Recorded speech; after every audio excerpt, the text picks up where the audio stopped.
NiftyVids Channel द्वारा सञ्चालित Lok Sewa computer skill test तयारी क्लासमा यहाँलाई स्वागत छ।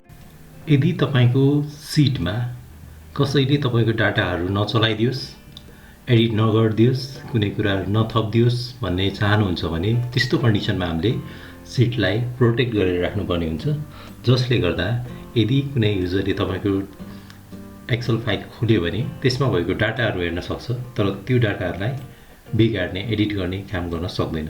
त्यसको लागि हामी प्रोटेक्ट सिट भन्ने अप्सन युज गर्छौं। अब आजको यस भिडियोमा हामी यो प्रोटेक्ट सिटको बारेमा चर्चा गर्नेछौं। यसको लागि जस्तै हामीसँग यहाँनिर एउटा प्रॉफिट रेकर्ड भन्ने सिट छ। अब यो सिटमा भएको जुन यो डेटाहरू छ, यिनीहरूलाई चाहिँ मैले प्रोटेक्ट गर्नुपर्ने छ। यसमा चाहिँ कसैले पनि एडिट नगरिदियोस् भनेर बनाउनु छ भने चाहिँ हामी यसलाई प्रोटेक्ट गर्नको लागि होम ट्याब अन्तर्गत सेल्समा रहेको फर्मेट भन्ने अप्सनमा गएर क्लिक गर्छौं। यसमा क्लिक गर्नु भइसकेपछि यहाँ तल प्रोटेक्सन अन्तर्गत प्रोटेक्ट सिट भन्ने अप्सन छ। यसमा क्लिक गर्नुभयो भने यहाँनिर प्रोटेक्ट सिट भन्ने एउटा यो डायलग बक्स आउँछ। यहाँनिर चाहिँ तपाईले पासवर्ड राख्नुपर्ने हुन्छ, जुन पासवर्ड तपाईलाई मात्रै थाहा हुने गरेर राख्नुपर्ने हुन्छ। जस्तै मैले अहिलेको लागि 1 2 3 भनेर राखेँ। त्यस्तै गरी ओकेमा क्लिक गरिदिन्छु। रिइन्टर भन्छ, 1 2 3 फेरि इन्टर गर्ने, ओकेमा क्लिक गरिदिनुस्। यति गरिसकेपछि अब कसैले तपाईको यो फाइल खोल्यो र यसमा केही कुरा डिलिट गर्न खोज्यो भने डिलिट हुँदैन। त्यस्तै गरी यसमा कुनै डेटाहरू चेन्ज गर्न खोज्यो भने पनि चेन्ज हुँदैन। अर्थात् यो सिट हेर्न चाहिँ सक्छ, तर यो सिटमा भएको डेटालाई चाहिँ यसले चलाउन पाउँदैन। यसरी हामी प्रोटेक्ट सिट गर्न सक्छौं।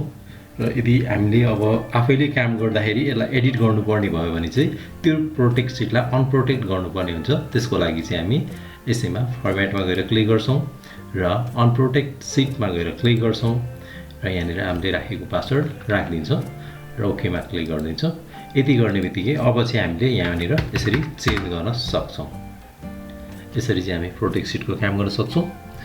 अब यो फर्मेटमा अर्को अप्सन भनेको लक सेल भन्ने छ। यो लक सेल भनेको प्रोटेक्ट सिट अन्तर्गतकै अप्सन हो। त्यसैले प्रोटेक्ट सिटले नै गर्छ लक सेलको काम पनि। र अब फर्मेट सेल्स भन्ने अप्सन छ अर्को। यो फर्मेट सेल्स भनेको चाहिँ हामीले जति पनि यो होम ट्याब अन्तर्गत रहेको फन्ट ग्रुपका अप्सनहरू, अलाइन्मेन्टका अप्सनहरू, नम्बरका अप्सनहरू जति पनि यी थिए, तिनै कुराहरूलाई चाहिँ यहाँबाट पनि हामीले एडिट गर्न मिल्ने हुन्छ। हरेकलाई ट्याबमा राखेको छ। जस्तै यहाँनिर नम्बर भनेर राखेको छ, यसमा नम्बरको अप्सनहरू रहेको छ। जस्तै हामीले यो नम्बरमा चलाएको यो नम्बर भन्ने ग्रुपमा भएका अप्सनहरू यहाँ छ। त्यस्तै यो अलाइन्मेन्ट भन्ने ग्रुपका अप्सनहरू यहाँनिर पनि राखेको छ। यदि तपाईहरुले यहाँबाट प्रोपरली गर्न नसकेको कन्डिसनमा यो फर्मेट सेल्समा आएर पनि गर्न सक्नुहुन्छ। त्यसको लागि राखिएको यो अप्सन। मैले यसलाई यहाँनिर क्लोज गरे अहिले।